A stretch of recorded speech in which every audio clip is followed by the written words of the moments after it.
আসসালামু আলাইকুম। যুক্তরাষ্ট্রের ৪৭তম প্রেসিডেন্ট হিসেবে শপথ নিয়েছেন ডোনাল্ড ট্রাম্প। শপথ নেওয়ার পরই জাতির উদ্দেশ্যে ভাষণ দিয়েছেন তিনি। সেই ভাষণে বেশ কিছু গুরুত্বপূর্ণ বক্তব্য রেখেছেন ডোনাল্ড ট্রাম্প। এমনকি বক্তব্যের পরপরই বেশ কিছু নির্বাহী আদেশে সই করেছেন তিনি, যেগুলো নিয়ে পুরো যুক্তরাষ্ট্র জুড়ে আলোচনা সমালোচনা চলছে। তিনি সাবেক মার্কিন প্রেসিডেন্ট জো বাইডেনের ৭৮টি নির্বাহী আদেশ বাতিল করেছেন। এছাড়াও বেশ কিছু গুরুত্বপূর্ণ নথিতে স্বাক্ষর করেছেন। সেগুলো নিয়েই আমরা আলোচনা করব। প্রেসিডেন্ট হয়ে যেসব গুরুত্বপূর্ণ সিদ্ধান্ত নিলেন ট্রাম্প, প্রথমে যদি আমরা বলি যে প্যারিস জলবায়ু চুক্তি থেকে যুক্তরাষ্ট্রকে সরে নিয়ে যাওয়ার ঘোষণা দিয়েছেন তিনি। ক্যাপিটল হিলে দাঙ্গার ঘটনা আপনারা জানেন, গতবার হারার পরে তার সমর্থকরা ২০২১ সালের ৬ জানুয়ারি ক্যাপিটল হিলে দাঙ্গা চালায়।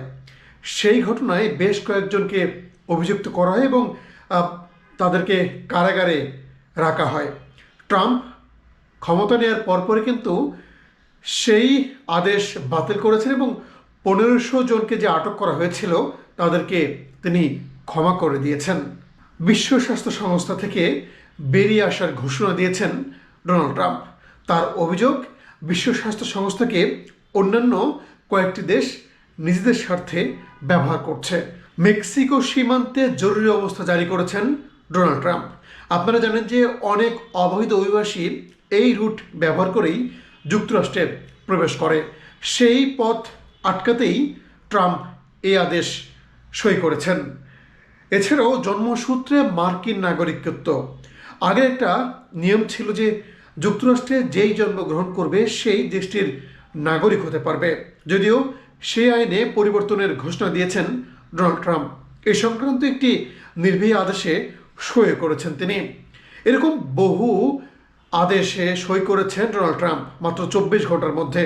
এছাড়াও সবচেয়ে গুরুত্বপূর্ণ আরও কিছু বিষয় আছে। আমরা যদি একটু বলি, ট্রাম্প তার বক্তব্যে বলেছেন যুক্তরাষ্ট্রই প্রথম, মানে আমেরিকার শত্রুদের পরাজিত করাই তার মূল লক্ষ্য হবে। ট্রাম্প নিজের বক্তৃতায় আরও বলেছেন নির্বাচনে তার দল বা তার জয়লাভের একটি বড় কারণ ছিল সামরিক বাহিনীর সঙ্গে তার সম্পর্ক। তিনি স্বীকার করেছেন সামরিক বাহিনীর সহায়তায় জিতেছেন তিনি। যুক্তরাষ্ট্রের একমাত্র লক্ষ্য তার শত্রুদের পরাজিত করা। যুক্তরাষ্ট্র কখনো পরাজিত হবে না, অপমানিত হবে না, শুধু জিতবে, জিতবে এবং জিতবে।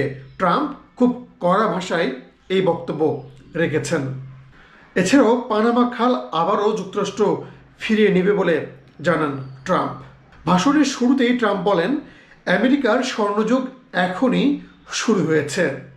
এখন থেকে সামনের দিনগুলোই আমাদের দেশ আরও সমৃদ্ধ আর সম্মানজনক অবস্থানে উঠে আসবে। তার একমাত্র লক্ষ্য হবে আমেরিকা ফার্স্ট। ভাষণে যুক্তরাষ্ট্রের সার্বভৌমত্ব পুনরুদ্ধারের অঙ্গীকার করেন ট্রাম্প। তিনি বলেন একটি গর্বিত, সমৃদ্ধশালী ও স্বাধীন জাতি তৈরি করার লক্ষ্যকে সর্বোচ্চ অগ্রাধিকার দেবেন। প্রথম দিনের ভাষণেই ট্রাম্প যে ভাষায় কথা বলেছেন, আগামী ৪ বছর হয়তো আমরা আরও অনেক কিছুই দেখব তার নেতৃত্বে কিভাবে যুক্তরাষ্ট্র আবারও বিশ্বে নিজেদের অবস্থান তৈরি করে। সবচেয়ে গুরুত্বপূর্ণ একটা বিষয় লক্ষ্য করা ছিল গতকালকে, যে ট্রাম্পের পেছনেই যুক্তরাষ্ট্রের যারা ধনকুবের, সেই ধনকুবেররা অংশ নিয়েছিলেন, মানে তার পেছনেই তারা অবস্থান করছিলেন। এটা কিন্তু একটা এক্সাম্পল, কারণ এরকম পরিস্থিতি কিন্তু যুক্তরাষ্ট্রের ইতিহাসে খুব একটা দেখা যায় না। আর তাই বিশ্লেষকরা বলছেন আগামীর যে ট্রাম্প প্রশাসন বা ট্রাম্প সরকার, সেই সরকারকে চালাবে যুক্তরাষ্ট্রের ধনীরা। এবং ট্রাম্প কিন্তু ঘোষণায় দিয়েছেন যে তিনি যুক্তরাষ্ট্রকে আরও ধনী রাষ্ট্রে পরিণত করবেন। এখন দেখার বিষয় আগামী ৪ বছর যুক্তরাষ্ট্র কিভাবে পরিচালিত হয়।